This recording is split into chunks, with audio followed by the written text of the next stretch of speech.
Hello everyone, I'm Sophie and I'm currently at Kechara Forest Retreat, Bentong, Malaysia. And today I'll be reading from Rinpoche's blog, Love Without Agenda. And this is a continuation from my last session, and I would name it as part 2. So, and as usual, before that, I will go to a picture to share with you while I'm doing the reading. There you go. Okay, Love Without Agenda. Not being aware. Not being aware is a facet of the self-cherishing mind. People, whatever they do, if you think about it, whatever they do, the very basis of anyone doing any action, from going to the toilet, from taking a nap, from getting dressed, from going out, from conversation with associates, with friends, whatever actions that they do is to bring themselves some kind of happiness or some kind of relief. That is the ultimate motivation, from the smallest ant on the ground who create ant hills to the supposedly the highest form of intelligence, ourselves. Every action we do, we don't need to think about it. We don't need to generate it. I want happiness for myself. I want something for myself. I want to gain something for myself.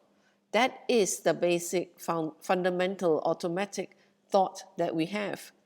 What happens is, if we meditate or if we focus and we think about it, it doesn't bring us happiness, what we have been doing. And we may call it diverse or different, or hobbies or passions, or we can label it anything we want. It's just a label. Label means that it itself doesn't exist on its own from its own side. Exist from itself from its own side doesn't mean that the action doesn't exist. It means the reason for the action and the result of the action doesn't exist. So therefore, that action is empty of existence. Please listen very carefully. When we want to steal from someone, the very motivation of stealing from someone is to gain some kind of happiness. But that stealing from someone is empty of existence. Why? It's empty of existence because the reason for it will not bear fruit. The very reason you engage in that action will not bear fruit, meaning to have peace, to have happiness, to have wealth, to be respected. So, if we cannot get the result of that action and we engage in that action, in Buddhism, on this level, we call it empty of its existence. So, please listen carefully. Empty of its existence doesn't mean that the action doesn't exist. It doesn't mean that the person or the doer or the receiver or the recipient doesn't exist. It means that the motivation for the action and the reason for the action and the outcome, that's the secret. The outcome we want for the action is empty of existence. Why? Because when the method is incorrect, the result cannot arise. So therefore, when we engage in spiritual practice, it is hard. It is difficult. It is harder. The harder it is, the more difficult it is. It shows us how strong our ego is. It shows us how incredibly strong our selfish mind is. However strong our selfish mind is how hard spiritual practice will be. Why is that? Because you are going against your normal habituations for a long, long time. So people who find spiritual practice very difficult, if people even like listening to spiritual practice, and it's very difficult to listen or focus or stay awake, it shows you that you are going against your grain. There are many people, if you check it out, if you feel tired during a Dharma talk and you find it difficult for 1 or 2 hours, but if you put yourself in another situation, whatever situation you are in for 1 or 2 hours, if you listen and you find it difficult, then it is consistent. But if you find some situations is very easy, some situations very difficult, it's purely habituation. It's not good or bad or evil or not. It's purely habituation. So in that way, we can track our mind. In that way, we can track the way our mind forces us to become its slave. So therefore, if we find it very difficult to read Dharma books, but we find it very easy to read fashion magazines, for example, very easy to flip through it, very easy to look through it, and we are intensely reading it. If we find that reading is reading, words is words. Words are words. Meaning is meaning. Why is one meaning difficult and the other meaning not difficult? So that's how we can check our mind to say, oh, we don't have time to read. Oh, we can't read. Oh, I'm not really a reader. I'm not able to read. We have to check if our mind is consistent. Is it consistent or not? So, if our mind is consistent in all forms of reading, and maybe we are even illiterate, that's a different story. But luckily, most likely, it's not the case. So the important thing is this: if we come across a difficulty, make it simple. It is difficult because we have not pushed ourselves towards that direction. If we don't push ourselves towards that direction, we may be losing out on something very great in the sense of spiritual practice. Some people can go through tremendous spiritual hardship and difficulties, tremendous, throughout their lives, one obstacle after another, one suffering after another, one letdown, one disillusionment after another. Yet, they don't ever stop practicing. But for them, for worldly things, maybe if they try business, or maybe they try cooking, or maybe they try fishing, and they are not successful, after a few times, they give up. Why do they give up? Because their habituation is not towards that. Some people, when it is towards Dharma practice, they give up very easy. But towards fishing or entertainment or singing or lying around or having a good time, they don't give up easily. Why don't they give up easily? Because it is a clear indication of the state of their mind. Again, I want you to get out of your framework that this is criticism. It's not. I'm giving you a guideline. I'm giving you a guideline to check. It may seem like criticism. Some people who are guilty, self-guilty of the action, so they feel uncomfortable. But it is not criticism from me. Why? It's presentation of information.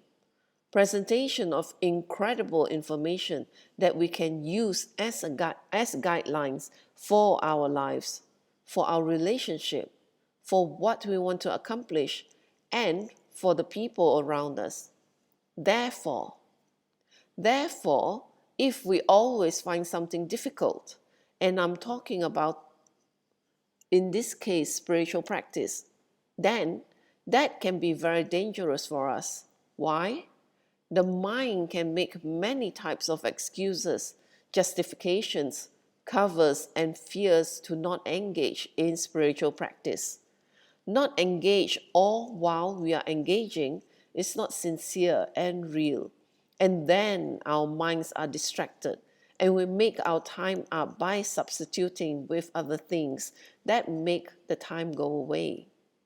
So the important factor here is we must examine our minds. We must confront our minds. We must face our minds. If we don't face our minds, the people we feel secure around will one day be gone. That is for sure. That is definitely for sure. Then one day the people we feel secure around will one day be gone. and we will be gone before them. If we don't confront our minds, the very opportunity we have in front of us at this time, health, can be gone. The very opportunity we have in front of us, such as the Dharma Center, can be gone. Dharma centers have closed. Great monasteries have been destroyed. Great teachers die. Great masters get killed. So when we have the great opportunity in front of us and we don't engage in it, what we need to do is what I was told by my teachers was to in fact meditate and contemplate, truly contemplate and meditate on the impermanence of everything around us. Whatever we are attached to, whatever we want to escape to, whatever we want to hold on to, whatever it is, we have to concentrate on its impermanence. Why? Because it is the truth. And with that, I end my sharing here.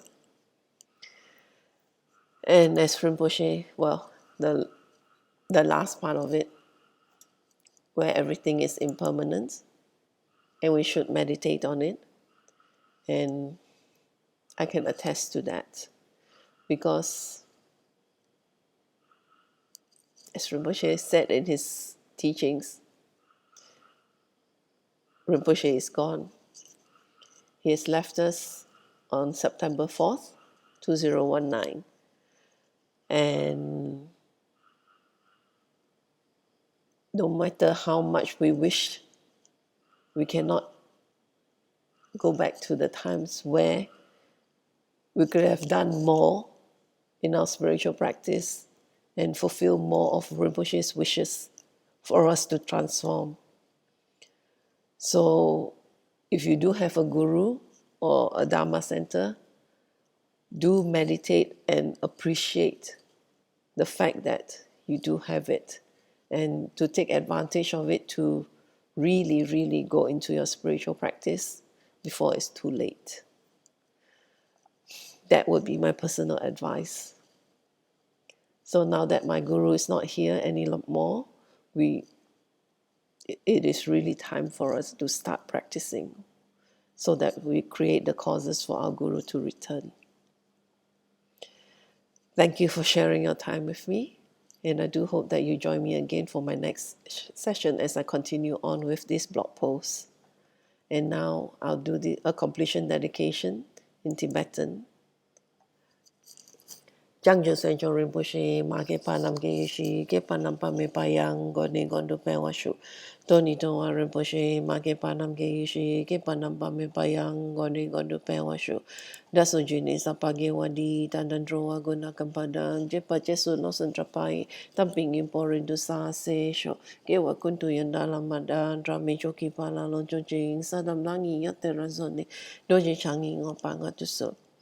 Gewa di nyoduda lama sangyo doyone droa chikia malupa de isala gopashu joki kia posungapa josu nampa pewala geki samasi wadan tunki malu sangwasho dadan singi dosenda drewa songi latini gewa losan trapai tampayo riva gyushi ni mondele sendele ni mingo nyandele shi ni sindatu dele pel konchu sungi jingilo konchu sungi ngonduso konchu sungi trasi sho Jesu lama kusin rap ting ching nam katri ni cho cho ke pada lo sam tempe dro mi sap songi dro e mun sa tat to ni ge shi gang re rao e ko e shin kam dem pen dan de wa ma lu gyo e ne charan se wan ten sing get so i sha pe shi de ba do de ge shi hom tom pe ngo dro ma lu pa den de da la sa du so ko nan dem pa long shot nam ge pa so shik shuk ten sao.